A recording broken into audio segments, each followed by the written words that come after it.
हाँ, देखो आप लोग कर सकते हो, जैसे अभी मनीष और ये दोनों करते हैं, तो आप भी जैसे नौरीन, कई बार क्या होता है कि देखो आप लोग सिंगल स्टडी करते हो तो उसमें ये रहता है कि कभी आपका मन करे, हाँ कभी मन करे तो हम कर लेते हैं, कभी मन नहीं करे तो हम स्टडी नहीं करेंगे, तो वो बहुत सारी चीजें रहती है, इसलिए आप है ना, आप लोग भी ग्रुप स्टडी कर सकते हो, जैसे कोई भी अवेलेबल है, जैसे Noorin you are also available sometimes on weekend, और जब कभी भी। हाँ, ऑनलाइन ऑनलाइन, सभी बच्चे ऑनलाइन ही प्रैक्टिस करते हैं, और आप व्हाट्सएप पे कर सकते हो, या फिर आप लोग जैसे सभी लोग गूगल मीट करते हैं, वैसे गूगल मीट पे आ जाया करो आप लोग, दो तीन बच्चे अपना गूगल मीट पे लिंक क्रिएट करके उस पे आ गए, उस पे फिर सामने बुक है, स्क्रीन शेयर। हाँ, गूगल मीट पे आप लोग आओ, अपने सामने बुक रखो, और उसमें जो प्रैक्टिस है वो चलने दो, और एक स्टूडेंट अपना स्क्रीन शेयर करके रख लो, तो उसमें वो बता भी जा रहा है, जिसकी अच्छी जर्मन है, थोड़े अच्छा लेवल पे है, वो अपना बता भी रहा है कि ये देखो, ये इस वजह से आंसर है, ये सब है, तो काफी अच्छा हो जाता है। क्योंकि देखो कई बार ऐसा रहता है कि किस जिस चीज की हमें डिजायर है वो हम करना तो चाहते हैं, पर हो सकता है कई बार हम और चीजों में इन्वॉल्व होके, या फिर हमें टाइम नहीं मिल पा रहा, बहुत सारी चीजें रहती है, तो उससे हम कर नहीं पाते, या बोर भी फील हो जाता है इंसान, अगर अकेले चीजों को करते हैं तो। अब ग्रुप रहता है तो उसमें ये रहता है कि नहीं, सारे बच्चे आ रहे हैं, हमने पहले से प्रॉमिस कर रखा है कि इतनी बजे हम लोग इसकी प्रैक्टिस करेंगे साथ में मिलके, तो एक अलग बेनिफिट आता है। ओके, सो नेक्स्ट आप लोगों को बताइए कि लेजन जो है वो सबसे डिफिकल्ट पार्ट है, हम लेजन को टारगेट करके चल रहे हैं, और देखो मैं हमेशा आप लोगों को बहुत सारी टिप्स ट्रिक्स बताता हूँ कि कैसे आप इजीएस्ट वे में इसको निकाल सकते हो, अच्छे से अंडरस्टैंडिंग करना है। और देखो मैं, अगर आप मुझसे पूछो कि क्या सबसे इंपॉर्टेंट है लर्निंग इन ए लैंग्वेज, तो सबसे मोस्ट इंपॉर्टेंट अगर कुछ है तो वो है वोकैब। कुछ भी नहीं है, बहुत सारे लोग ग्रामर ये वो उनके पीछे पागल रहते हैं कि ग्रामर बहुत ही डिफिकल्ट है जर्मन की, और अगर हमने ग्रामर को ढंग से नहीं किया तो हम सेंटेंसेस बिल्ड नहीं कर पाएंगे, स्पीकिंग राइटिंग, ऐसा कुछ भी नहीं है। ग्रामर का फिर भी इलाज है, पर वोकैब का कोई भी इलाज नहीं है।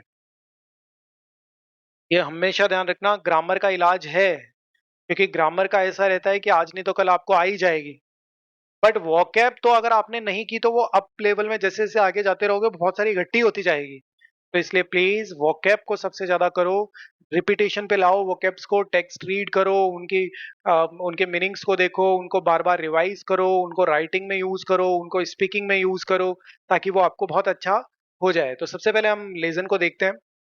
Always remember first we will read the question. तो क्वेश्चन यहाँ पे क्या है, मारिटा वार आइन यहाँ लांग निस्ट बेरूफ स्टेटिश। तो यहाँ साफ लिखा हुआ है कि जो मारिटा है वो 1 ईयर लॉन्ग तक बेरूफ स्टेटिश। देखो हर एक सिंगल वर्ड को अंडरस्टैंड करना जरूरी नहीं है, आपको जो उसमें मेन हमारा क्वेश्चन है उसकी जो मेन वोकेब है वो अंडरस्टैंड होना बहुत जरूरी है, और वो भी 100% होना चाहिए।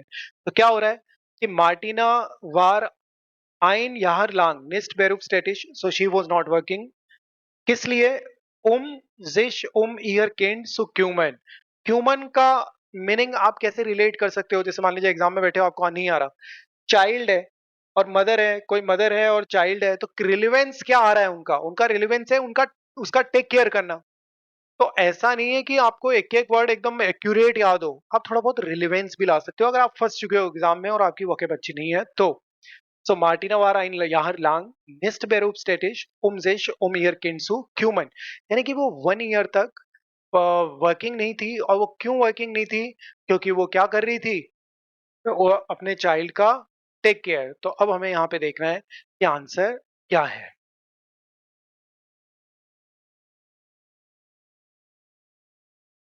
तो always we will start from the starting.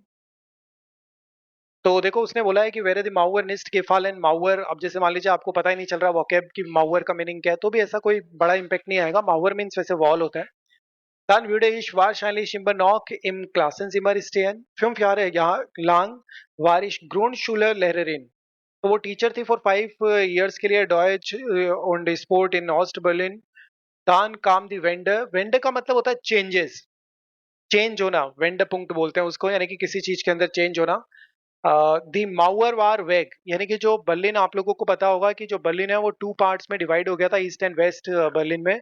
तो वहां पे ये बर्लिन वॉल, तो यहाँ पे क्या हो गया था, कि वॉल जो है वो ओवर हो गई थी। उन plötzlich war mein DDR examen weight loss and suddenly क्या हुआ, देखो जो DDR का मतलब आप समझो, DDR एंड BRD। DDR का मतलब है डॉइचे डेमोक्रेटिसche रिपब्लिक और BRD का मतलब था बुंडस रिपब्लिक डॉइचलैंड। तो ये टू पार्टीज अलग अलग इनमें हो गई थी।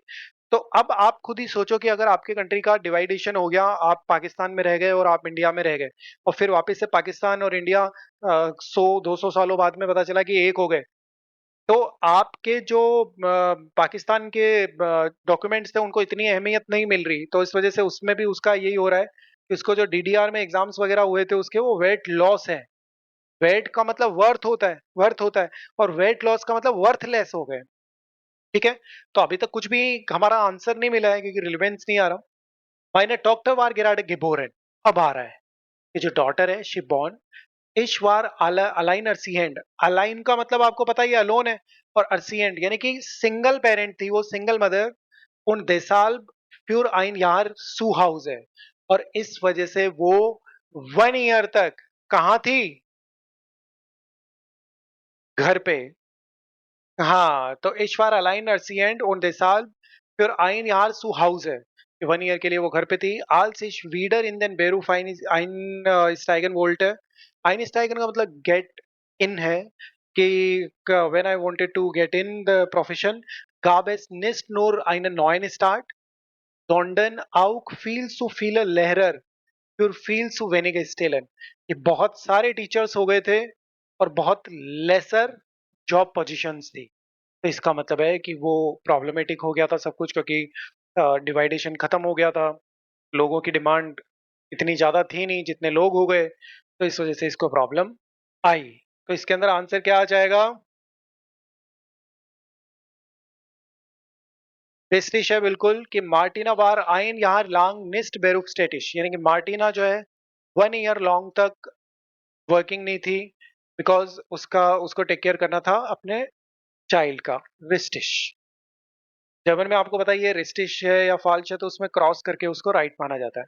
नेक्स्ट है मारिटा मूस्ट आल्स। आपको हमेशा टेंस टेंस वगैरह इन पे सब पे बहुत अच्छे से ध्यान देके रखना है। यहाँ पे मूस्ट है, एक होता है म्यूसन और एक है मूस्टन। तो मूस्टन जो है वो पास्ट का रिलेवेंस है। तो मारिटा मूस्ट आल्स राइजर फेकेयर्स काउ फ्राउ आउक इम आउसलैंड अर्बाइटन, यानी कि जो मारिटा है उसे वर्क करना पड़ा था, शी हैड टू राइजर फेकेयर्स काउ फ्राउ। आप कुछ मत सोचो, कोई दिक्कत नहीं है, राइजर मतलब ट्रेवलिंग होता है। आपको लेंदी लेंदी वर्ड्स देख के डरना नहीं है, कोई बहुत अलग मीनिंग नहीं निकल के आने वाला। राइजर का मतलब ट्रेवलिंग होता है, फेकेयर्स का मतलब मोड ऑफ ट्रांसपोर्ट होते हैं, काउ फाउ का मतलब बायर होता है ना। तो यहाँ पे राइजर फेकेयर्स काउ फ्राउ का मतलब ट्रेवलिंग एजेंट के रूप में आ रहा है उसका। यस, आउक हिम आउसलैंड अर्बाइटन, यानी कि उसको एज ए ट्रेवल एजेंट कहाँ पे वर्क करना था? फॉरेन में करना पड़ा था, फॉरेन में। तो ये देखते हैं अब उसने क्या किया। सुफेलिश hatte in Berlin gerade die ITB eröffnet, die größte Reisemesse, यानी कि बहुत ही बड़ा एक ट्रेवलिंग फेयर था देयर वर्ल्ड का। Ich bin sofort hin, immediately she went there und war so begeistert, dass sie seine Umschulung zur Reiseverkehrs काउफ्राउ बेगान। देखो बिल्कुल सही है कि उसने क्या किया कि एक उमशुलुंग किया। शूला का मतलब स्कूल होता है, उमशुलुंग उम का मतलब अराउंड होता है, तो उमशुलुंग का मतलब होता है, देखो मान लीजिए आप इंडिया में हो, आपने कोई कोर्स कंप्लीट कर रखा है और आप स्टार्टिंग से एक बेकर का वर्क करते हो। अब आप चाहते हो कि आप बेकर नहीं होके मैकेनिक बन जाओ।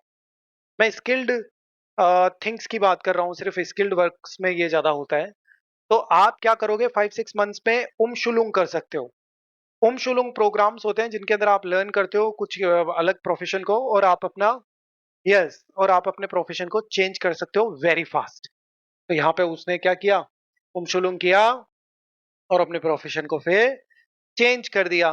तो राइजा आगेंटोर में उसने वर्क किया, देखो ट्रेवलिंग एजेंसी के अंदर, अराबियन में, और तो ये डेफिनेटली रिस्टिश है।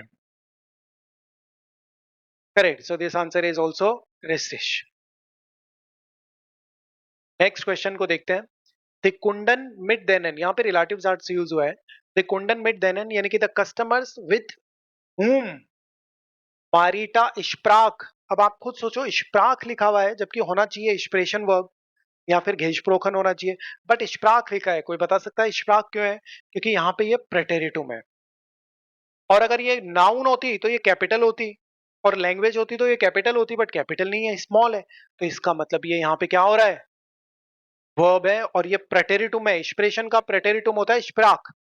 So they couldn't meet then Marita sprach the customers with whom she spoke waren of nicht gut angezogen। अब देखो एग्जाम के अंदर ऐसा नहीं है कि लेसन में आपको बिल्कुल भी वोकेब नहीं आ रही और आप आंसर ढूंढ पाओगे, नहीं। आपको कुछ वोकेब तो आनी चाहिए ना। अनसीहन वर्ब होती है,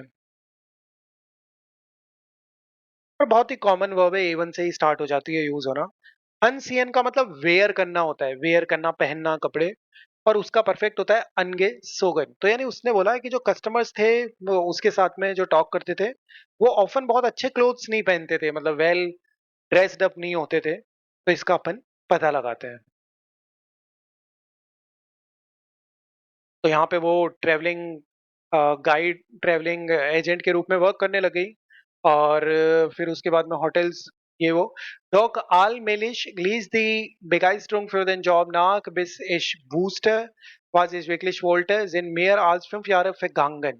कि 5 years उसके कंप्लीट हो गए वहां पे। Irgendwann fiel mir auf, यानी कि सम टाइम लेटर उसको फील हुआ कि das ist in कुंडन गेस्प्रेशन इमर अब ड्रिफ्टेट। यानी कि देखो, कुंडन गेस्प्रेशन का मतलब क्या होता है? कस्टमर्स की जो कॉन्वर्सेशंस होती थी उनके अंदर वो टॉक देखती थी लोगों को। स्टार्ट देम कुंडन टू सू ह्योरन habe ich ihn gemustert, welchen Anzug trägt der, passt die Krawatte zu den Schuhen, dann fand ich in der Zeitung ein portrait Uber आइने स्टील बेराटरिन। यानी कि जब भी उसकी कॉन्वर्सेशंस होती थी ना, वो क्या करती थी, जो रादर देन लिसनिंग देम, सू ह्योरन का मतलब लिसन होता है, और स्टार्ट का मतलब इंस्टीड ऑफ, रादर देन। तो उनको वो सुनने की बजाय क्या करती थी, उनके ड्रेसअप पे ज्यादा ध्यान देती थी। और उनको बताती थी कि वेलचन अनसुक ट्रैक देयर, इसने कौन सा सूट वगैरह पहन रखा है, पास दी करावाटे सूदेन शूएन, जो टाई है वो शूज को मैच कर रही है।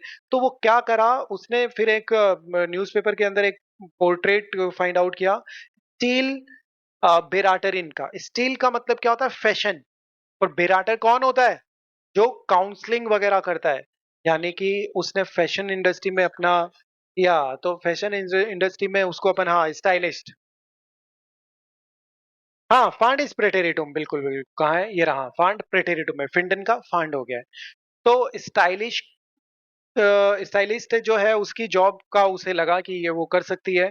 Ich wusste sofort, dass ich es, das ist es, कि उसे फाइनली ये लगा कि that is the something I wanted to do.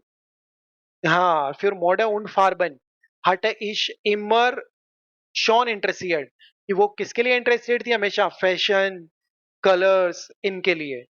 यट्स फेल्ट नो नॉक द पासेंडर हाउस बिल्डिंग। और उसने बोला कि देखो, जर्मनी में आपको पता है कि कोई भी वर्क करना चाहते हो तो उसके लिए आपको हाउस बिल्डिंग या फिर स्टडी होना जरूरी है। तो उसके पास सिर्फ और सिर्फ एक ही चीज मिसिंग थी, दैट वाज हाउस बिल्डिंग, यानी कि इंटर्नशिप प्रोग्राम। अब अगर हम देखें तो क्वेश्चन है कि the कुंडन कुंडन mit denen Marita sprach waren auf nicht gut angezogen falsch। अब देखो, निस्ट गुड अनगेसोगन का मतलब हो गया कि वो वेल ड्रेस्ड नहीं होते थे क्या? नहीं, वो वेल ड्रेस्ड होते थे, बट वो उनके कॉम्बिनेशन को बताती थी कि भाई कौन सी। हाँ, इंप्रेशंस, उसके जो इंटेंशंस थे वो अलग थे, कि वो बताती थी कि जैसे देखो, वेल ड्रेस्ड तो हर कोई रहता है अभी, जैसा ऐसा नहीं है कि हर पार्टी के अंदर लोग वेल ड्रेस्ड नहीं रहते, वेल ड्रेस्ड रहते हैं। बट द प्रॉब्लम इज कि कौन सी एसेसरीज उनको वेयर करनी चाहिए किस क्लोथ के साथ में, और कैसे, कौन सा फैशन एट प्रेजेंट में चल रहा है, कौन सी टाई किस सूट पे मैच करेगी, क्या चीज कैसे पहननी है एंड ऑल, वो सारी चीजें बस वो बताती थी। ऐसा नहीं है कि वो वेल ड्रेस नहीं होते थे। तो इस वजह से आंसर फाल्श है। नेक्स्ट है मारीटा। मार्क्ड, अब यहाँ पे भी देख सकते हो आप, मार्क्ड आ रहा है। एक होता है माखन, तो मार्क्ड क्यों आ गया? तो आपका प्रेटेरिटुम है ये। तो मारीटा marked eine Ausbildung zur Stilberaterin während sie arbeitete। अब एक क्वेश्चन इसमें, एक बहुत इंपॉर्टेंट चीज है कि वो हाउस बिल्डिंग कर रही थी किसके लिए? स्टाइलिस्ट के लिए। वेरेंट जी अर्बाइटेट है, ये बहुत इंपॉर्टेंट है। ड्यूरिंग शी वॉज वर्किंग, यानी कि जिस टाइम वो वर्क कर रही थी उसी टाइम पे वो हाउस बिल्डिंग भी कर रही थी। ये वेरेंट मतलब ड्यूरिंग हो गया। तो जिस टाइम वो हाउस बिल्डिंग कर रही थी उसी टाइम पे वो वर्किंग भी थी। अब हमें इसका आंसर देखना है। अब उसने बताया भी है कि हाउस बिल्डिंग का यहाँ पॉइंट है। तो बाय आइनर हम्बुर्गर पेन अकादमी मार्क्ड इज दी Weiterbildung zur Stillberaterin। तो उसने देखो एक फैन अकादमी, फैन का मतलब फार होता है, यानी कि कोई ऑनलाइन वगैरह कुछ ऐसा करा होगा उसने। 10 बार स्ट्रेसेस, क्यों था स्ट्रेसेस? टागस यूबर वार इश बाय देयर अरबाइट, साफ लिखा हुआ आ गया। टागस यूबर, टागस यूबर का मतलब है ड्यूरिंग द डे, यानी कि ओवर द डे वो क्या करती थी, वर्किंग भी थी। और अबेंट्स बाय माइनर डॉक्टर, और इवनिंग के अंदर फिर उसकी डॉटर, एंड देन वोकनेंडन और ने मुरलाव भाबेश में शिंदी हाउस बिल्डिंग गे निट, यानी कि उसने अपनी जो इंटर्नशिप करी है, हाउस बिल्डिंग किया है, वो कैसे किया है? वर्क भी करती थी, हाँ वर्क भी करती थी, और डॉटर का ध्यान भी रखती थी, और हाउस बिल्डिंग भी करती थी। तो इसका मतलब आंसर क्या आ जाएगा? रेस्टिश। नेक्स्ट है दी हाउस बिल्डिंग सोर स्टिल बेराटरिन डाउवर्ट इंसgesamt पियर यहाँ है। अब देखो एक चीज का आपको बहुत ध्यान रखना है। जो स्टूडेंट लेजन का, जो भी स्टूडेंट है और लेजन को अच्छे से प्रिपेयर कर रहे हैं, और कम से कम भी अपने एग्जाम के 1.5 मंथ या फिर 1 मंथ पहले आपने अगर मॉडल पेपर्स को सॉल्व कर लिया है, 15 मॉडल पेपर्स, 20 मॉडल पेपर्स, मैं लिटरली बता रहा हूँ, वो स्टूडेंट बहुत नियरेस्ट रहेगा अपने लेजन के एग्जाम को निकालने के लिए। अगर कोई स्टूडेंट है कि उसका एग्जाम उसने इनरोल किया है अपने आप को, और उसका एग्जाम आ रहा है, और उसके पास आज तक उसने मॉडल पेपर्स नहीं किए, और 15 डेज में उसके एग्जाम है, और 15 मॉडल पेपर ही उसको करने हैं, ये ध्यान रखना, आप अपनी प्रैक्टिस कर लेना फिर भी आप फेल होंगे। उसका लॉजिक है, उसके पीछे क्या लॉजिक है? देखो जब आप तसल्ली से इन मॉडल पेपर्स को करोगे ना, तो आपको इनके पीछे की लॉजिक समझ में आएंगे। छोटी छोटी चीजें कि भाई देखो इस वजह से ये आंसर गलत हो गया, इस वजह से ये सही था, सही हुआ है तो वो भी आपको ध्यान रखना है कि क्यों राइट आंसर है, क्यों रॉन्ग आंसर है। जब आपका दिमाग इन चीजों में काम करना स्टार्ट कर देगा ना कि why this answer is wrong, why this answer is correct, तब समझ लो एक तो वोकैब, देखो वोकैब का तो है जो है, पर ट्रिक बहुत मैटर करती है। अभी मैंने आपको कुछ भी दिखा रहा हूँ, इसमें ऐसी कोई वोकैब की जरूरत नहीं पड़ रही है। ट्रिक आपको तभी पता चलेगी जब आप खुद से बहुत सारी प्रैक्टिस करते रहोगे, और टीचर का सपोर्ट तो एक होता ही है, बट आप खुद से भी बहुत सारी प्रैक्टिस करते रहोगे। सही जा रहे हैं तो क्यों सही जा रहे हैं, आप सर टीचर से पूछो कि सर ये मैंने करा था, इसमें ये रॉन्ग क्यों गया। कई बार बस बच्चे देख लेते हैं कि ये रॉन्ग हुआ है और अपना आगे बढ़ जाते हैं, नहीं, आपको देखना है कि आपको क्यों रॉन्ग हो रहा है, आपको एकदम दिमाग घुसाना है उसमें कि अरे यार शिट, मैंने इस वजह से ये आंसर रॉन्ग हो गया, उसमें अंडरलाइन करो। हाँ, या नहीं तो बहुत आसान है, हाँ। तो आप लोगों को यही करना है कि प्रैक्टिस करते करते करते अपने आप को इतना इम्प्रूव कर लेना है कि अंडरलाइन कर लो और वहां निकलो नीचे कि मैंने ये करी थी तो इसके अंदर ये इस वजह से आंसर्स गलत आते हैं। छोटे छोटे वर्ड जो होते हैं वो बहुत इम्पैक्टफुल होते हैं। तो जब आप एग्जाम में बैठो तो एकदम रिलैक्स रहो। और अगर आप चाहो, आप सोच रहे हो कि चलो ठीक है 15 डेज बचे हुए हैं और डायरेक्ट जाके मैं तो अब 15 डेज हैं, हर दिन अगर एक मॉडल पेपर भी किया तो आराम से निकाल लेंगे, ऐसा नहीं हो पाएगा, आप वहां फेल हो जाओगे। क्योंकि इसको पहले करना जरूरी होता है, पहले वोकैब को बहुत, फिर 1 मंथ आपको बच गया ना, उसमें वोकैब को बहुत अच्छे से कर लो। रिपीट पे रिपीट वोकैब, रिपीट पे रिपीट। फिर यूट्यूब पे कोई मॉडल पेपर्स बचे हैं उनको करना लग जाओ रैंडमली। आपने जो भी मेहनत करी है उसको वहां इन्वॉल्व करो, देखो आपके कितने सही जा रहे हैं, फिर आराम से निकल जाएगा। तो यहाँ पे देखो इंस के जाम्ट लिखा हुआ है। इंस के जाम्ट का मतलब होता है अप्रोक्स। एक तो होगा 4 इयर्स और एक होगा अप्रोक्स, दोनों में अंतर है। यानी उसकी जो हाउस बिल्डिंग है स्टिल बेराटरिन की, वो अप्रोक्स 4 इयर्स तक चली है क्या? तो ये हमें देखना होगा। अब यहाँ पे उसकी हाउस बिल्डिंग हो गई, वीकेंड वगैरह पे करती थी। स्वाय अनस्ट्रेंगेंडे यार स्पेटर। अब देखो आप साफ लिखा हुआ है कि 2 एग्जॉस्टिंग ईयर्स लेटर हट इज माइन डिप्लोम, ठीक है। और उसने क्या बोला कि 4 4 Jahren habe ich mich dann selbstständig gemacht, यानी कि 4 इयर्स अगो मैंने अपने आप को क्या बना दिया? सेल्फ स्टैंडिश, सेल्फ एम्प्लॉयड बना दिया, सेल्फ डिपेंडेंट बना दिया। यट्स बेनिश स्टिल बेराटरिन, आपको कंफ्यूज करने के लिए दो दो चीजें दे दी। टू एग्जॉस्टिंग ईयर्स लेटर, और एक दे दिया फोर पियर यारन कि 4 years अगो। तो आप किसके साथ जाओगे? 4 years अगो के साथ जाओगे या 2 years आपको लग रहा है? तो यहाँ पे 2 years, 2 years है, तो आंसर क्या आ जाएगा? फॉल्स। नेक्स्ट क्वेश्चन देखते हैं। मारिटा फ्रॉइड से कि Marita is very happy about it क्या? When eine Kundin mit ihrer Hilfe ihren still findet, यानी कि जो मारिटा है वो बहुत हैप्पी होती है, she becomes happy if a customer of her, कि उसकी जो कस्टमर्स है, मिट ईरर हिल्फ ईरन स्टिल फिंडेड, कि वो जब हेल्प करती है, वो फैशन स्टाइलिश स्टाइलिस्ट है, तो डेफिनेटली स्टाइलिस्ट क्या करेगा? बताएगा कि आप ये क्लोथ्स पहनो, ऐसे पहनो, ये एसेसरीज यूज करो। तो ये जब वो बताता है और जब सामने वाले के थ्रू उसको सेटिस्फेक्शन मिलता है तो वो खुश होती है क्या? तो हम देखते हैं। वैसे तो इसका आंसर तो पॉजिटिव ही होगा, वैसे भी देख ही रहा है। Jetzt bin ich still Beraterin है, gebe Kurse, Fachhochschule में कोर्सेज भी देती है, bekomme Aufträge für Modern Schauen und Fotoshootings, उसको कॉन्ट्रैक्ट वगैरह भी मिलते हैं। Ich weiß, ich bin angekommen, Mode, Farbe, Stoffe, das ist mein Zuhause, wenn ich in einer Kundin, ja, wenn ich einer Kundin zeigen kann, welche Farbe ihr stehen, wie sie sich perfekt in sehen setzt, dann macht mich das glücklich। ये तो बहुत ही clear है, ये answer यहाँ पे wastage. अब अगर आप इस पूरे टेक्स्ट को देखो तो हमारा आंसर सिर्फ और सिर्फ कितने से सेंटेंसेस के अंदर है? एक तो यहाँ पे राइजर फेकेस फ्राउ, एक ये, बाकी ऊपर कुछ आता हो नहीं आता हो कोई फर्क नहीं पड़ रहा। यहाँ पे उसका भाई ये वाला कि वो उनको सपोर्ट करती थी। यहाँ पे टागस यूबर वर्ड आना चाहिए था। यहाँ पे नाक स्वाय अनस्ट्रिंगेंट यारे है, स्वाय अनस्ट्रिंगेंट यारे स्पेटर है, ये पता होना चाहिए था। अगर अनस्ट्रिंगेंट पता भी नहीं चल रहा तो भी आपका आंसर करेक्ट जाता, क्योंकि वो तो एक एडजेक्टिव है। अनस्ट्रिंगेंट का मतलब तो एग्जॉस्टिंग होता है, उससे क्या फर्क पड़ रहा है कि कैसे थे ईयर्स। ड्यूरेशन तो ओवरऑल 2 years ही थी ना। फिर उसके बाद में यहाँ कस्टमर्स को शो करना, ये तो बहुत ही क्लियर है। तो पूरा का पूरा आसानी से हमने आंसर्स फाइंड आउट कर लिए। तो बच्चे क्या, देखो मैंने जितना एक्सपीरियंस देखा है कि ऐसा नहीं है कि बहुत भयंकर लेवल का एग्जाम आ जाता है लेजन का आपके एग्जाम के अंदर, ऐसा कुछ भी नहीं है। एक्चुअली होता ही है कि बच्चा वहाँ स्ट्रेस में बहुत ज्यादा हो जाता है कि उसने बहुत सारा टेक्स्ट देखा, बहुत सारी वोकैब देखी, वो उसको नहीं आ रही है। फिर एग्जाम सेंटर में बैठा है, वो प्रिपेयर भी नहीं है, ऐसे ही आ गया कि उसको जर्मनी जाना है, ये वो सुन सुना के।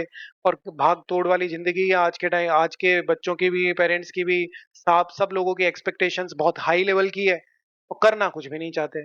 मैंने खुद ने बहुत सारे बच्चे देखे हैं जो पता नहीं कहाँ कहाँ से आ जाते हैं कि सर हमें 1 महीने में A1 कर लेना है। मैंने बोला ऐसा क्या हो रहा है आपकी लाइफ में? बोले नहीं सर, पेरेंट्स का प्रेशर भी है, हमने पहले बहुत सारी 2-3 साल इधर उधर बर्बाद कर लिए, अब हमें जल्दी से जल्दी करके जाना है। ऐसा कुछ नहीं हो पाता, वो अभी भी बर्बाद ही होंगे।